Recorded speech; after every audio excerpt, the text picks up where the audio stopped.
2017 সালে একটি পক্সো মামলা থেকে বেকসুর খালাস পেলেন তৃণমূল শিক্ষা সেলের প্রাক্তন জেলা সভাপতি অভিজিৎ চৌধুরী। শুক্রবার আদালতের রায়ের প্রতিলিপি হাতে পান তিনি। তারপরে উচ্ছ্বাসে মেতে ওঠেন তাঁর অনুগামীরা। মালা পরিয়ে মিষ্টি খাইয়ে তাকে বরণ করে নেওয়া হয়। মামলায় নির্দোষ প্রমাণিত হওয়ায় তাঁর দলে ফিরতেও আর কোনো বাধা নেই বলে জানিয়েছে জেলা তৃণমূল নেতৃত্ব। অভিজিৎ চৌধুরী জানান, 2017 সালে একটি নাবালিকা ছাত্রী যৌন হেনস্থার অভিযোগ দায়ের করেন তাঁর বিরুদ্ধে। পক্সো আদালতে শুরু হয় শুনানি। অভিজিৎ চৌধুরীর আইনজীবী আদালতে ওই নাবালিকা এবং তার দাদুর একটি কথোপকথনের অডিও প্রমাণ হিসেবে তুলে ধরেন। যদিও ওই নাবালিকা দাবি করেন অডিওর কণ্ঠস্বর তাঁর নয়। এরপর আইনজীবীর আবেদনের ভিত্তিতে অভিযোগকারিণী এবং তাঁর দাদুর কণ্ঠস্বর রেকর্ড করে অডিওর কণ্ঠস্বরের সঙ্গে মিলিয়ে দেখেন বিশেষজ্ঞরা। কণ্ঠস্বর মিলে যাওয়ার পর সেই অডিও অন্যান্য সাক্ষ্য প্রমাণের ভিত্তিতে অভিজিৎ চৌধুরীকে নির্দোষ আখ্যা দেয় আদালত। অভিজিৎ বলেন, রাজনৈতিক প্রতিহিংসা চরিতার্থ করতে ইচ্ছাকৃতভাবে আমাকে এই মামলায় ফাঁসানো হয়েছিল। মামলা করার আগে আমার কাছে বড় অঙ্কের টাকাও দাবি করা হয়। তবে আমি টানা 7 বছর এই মিথ্যার বিরুদ্ধে লড়ে গিয়েছি। সমাজে কর্মক্ষেত্রে আমাকে নানা হেনস্থার শিকার হতে হয়েছে। এদিনের রায় সেই সমস্ত হেনস্থার জবাব। তিনি আরও বলেন, পক্সো মামলা হলেও সমাজ একজন পুরুষকেই দোষী সাব্যস্ত করে দেয়, কিন্তু সর্বক্ষেত্রে যে তা হয় না, এই রায় তারও প্রমাণ। এই মামলায় অভিযুক্ত হওয়ার পরেই তৃণমূল শিক্ষা সেলের জেলা সভাপতির পদ থেকে সরে দাঁড়ান অভিজিৎ। মাঝে জামিনে মুক্ত থাকলেও দলের সঙ্গে বিশেষ সংস্রব ছিল না তাঁর। এদিন রায়ের কপি হাতে নিয়ে তৃণমূলের দলীয় কার্যালয়েও যান তিনি। অভিজিৎ চৌধুরী এই লড়াইয়ে পাশে ছিলেন তাঁর স্ত্রী পাপিয়া রায়চৌধুরী। তিনি বলেন, আমাকে বন্ধুর মতো সবকিছু জানিয়েছিলেন আমার স্বামী। আমিও সবসময় ওর পাশে থেকেছি। আমাকেও নানা জায়গা থেকে নানা কথা শুনতে হয়েছে, কিন্তু সত্যের পাশে থাকতে পেরে আমি গর্বিত। এই প্রসঙ্গে তৃণমূলের জেলা সহসভাপতি মলয় মুখোপাধ্যায় বলেন, বিচারক স্পষ্টই জানিয়েছেন পুরো মামলাটাই মিথ্যা ও সাজানো ছিল। মামলা যখন হয় তখন স্বাভাবিকভাবেই ওনাকে দায়িত্ব থেকে সরিয়ে দেওয়া হয়। কোনো জায়গায় তো ফাঁকা থাকে না, ওনার পদও ভর্তি হয়ে গিয়েছে। এখন শিক্ষা সেলের দায়িত্বে যারা আছেন তারা এই বিষয়ে পরবর্তী সিদ্ধান্ত নেবেন। তবে ওনার দলে ফিরতে আর কোনো বাধা নেই। নমস্কার। এই যে কেসটা হয়েছিল আমার স্বামীর বিরুদ্ধে, সেটা একটা ভারতের সবথেকে কঠিনতম ধারা বলা যায়, পক্সো কেস। সেই কেসটা হওয়ার আগে কিন্তু আমাদের একটু অ্যালার্ট বা একটু টাকা পয়সা যাতে আমরা সমঝোতা করি, এই ধরনের একটা কিন্তু বাতাবরণ তৈরি হয়েছিল দিকে। সেই সময় আমার স্বামীকে ফোন করা হয়েছে, আমাকে বলে দেবে বা আমার সংসারে ক্ষতি করবে যদি উনি টাকা দিয়ে আপোষ না করেন, এইসব সকল কিছু ওর কাছে ফোন আসে। ও কিন্তু আমার কাছে, আমাদের মধ্যে যতটা না স্বামী স্ত্রী তার থেকে বেশি বন্ধুত্বের সম্পর্ক, যে কারণে ও কিন্তু প্রতিটা কথা আমাকে জানিয়েছিল।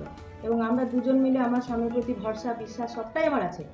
এবং যখন এরকম এসেছে, তাহলে সেই ব্যাপারটা কতটা ঠিক বেঠিক, আমি কেন চট করে তাকে ভুল বুঝবো, সেটা আমি কখনোই করিনি। আমি সেটা যখনই বুঝতে গেলাম যে জিনিসটা কি হয়েছে কোনো একটা ঘটনার পরিপ্রেক্ষিতে, তখন তো আমি দুদিনে পরিষ্কার একদিনেই বুঝে গেলাম যে এটা পুরোপুরি একটা ষড়যন্ত্র, ওকে থামিয়ে দেওয়া, ওর যে রাজনীতিক কেরিয়ার নষ্ট করা। আমাদের যে সমাজে একটা প্রতিষ্ঠিত একটা সাংস্কৃতিক, ও প্রচুর প্রোগ্রাম করতো, প্রচুর শো এখনও করে। তখন মানে প্রচণ্ডভাবে আমাদের একটা নাচের স্কুল, গানের স্কুল একটা আমার ছিল, সেইটাতে ও অ্যাঙ্কারিং করা, অনুষ্ঠান করা, রাজনীতি সব কিছুই এত সুন্দর চলছিল।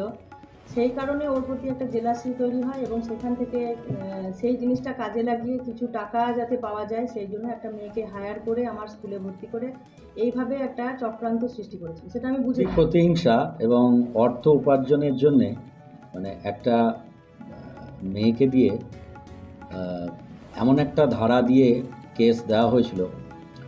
সেই ধারাতে 2017 সালে আমার বিরুদ্ধে একটা মিথ্যে মামলা হয়। যেহেতু আমি সততার সঙ্গে এবং দক্ষতার সঙ্গে মমতা বন্দ্যোপাধ্যায়ের আদর্শে অনুপ্রাণিত হয়ে এগিয়ে যাচ্ছিলাম এবং মূলত সৎভাবে রাজনীতিটা করতাম, সেই রাজনৈতিক প্রতিহিংসার কারণে স্থানীয় কিছু দলবদলু নেতা দু একজন পুলিশের সহযোগিতা নিয়ে এই যে মহিলাটাকে হায়ার করে নিয়ে আসা হয় সাঁইথিয়ায়, এবং আমার বিরুদ্ধে একটা মিথ্যা পরিকল্পিত মামলা দেওয়া হয় এবং সেই মামলার রায় ঘোষণা হলো। এবং সেই রায় অনুসারে স্পষ্টভাবেই এটা একটা অতিরঞ্জিত, পরিকল্পিত ষড়যন্ত্র এবং মিথ্যা মামলা বলে বিচারক রায় দেন এবং কোর্টে অভিযোগকারিণীকে ভৎসনাও করা হয়।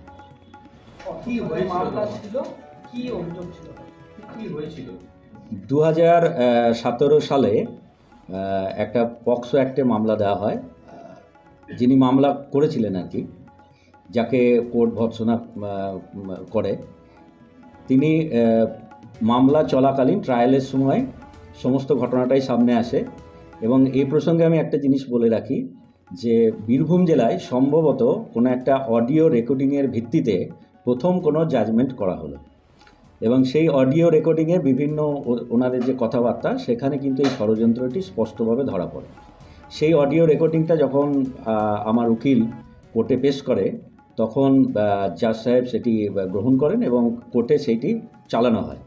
চালানোর পরে অভিযোগকারিণী যার গলা, মানে মূলত যে অভিযোগকারিণী মূল সাক্ষী তার গলা এবং তার দাদুর গলা, দুটো গলা কিন্তু সেই ভয়েস রেকর্ডিংয়ে ছিল, কিন্তু ওনারা ভরা কোর্টে মিথ্যা সাক্ষী দিয়ে বলেন এই কণ্ঠ তাদের নয়। পরবর্তীকালে আমার উকিল চ্যালেঞ্জ করেন এবং সেই চ্যালেঞ্জ অ্যাকসেপ্ট হয় through CID expert, voice expert ম্যাজিস্ট্রেটের সামনে। সেই ভয়েস আবার অভিযোগকারিণী এবং তার দাদুর ভয়েস স্যাম্পেল নেওয়া হয়, সেটাই CFSL-এর চণ্ডীগড়ে পাঠানো হয়। প্রায় সেই রিপোর্ট কিন্তু বীরভূম জেলায় বোধহয় প্রথম আমার কেসের ক্ষেত্রে এলো, এবং সেখানে স্পষ্ট হয়ে গেল যে ওই গলাগুলি আসলে মামলাকারী এবং তার দাদু।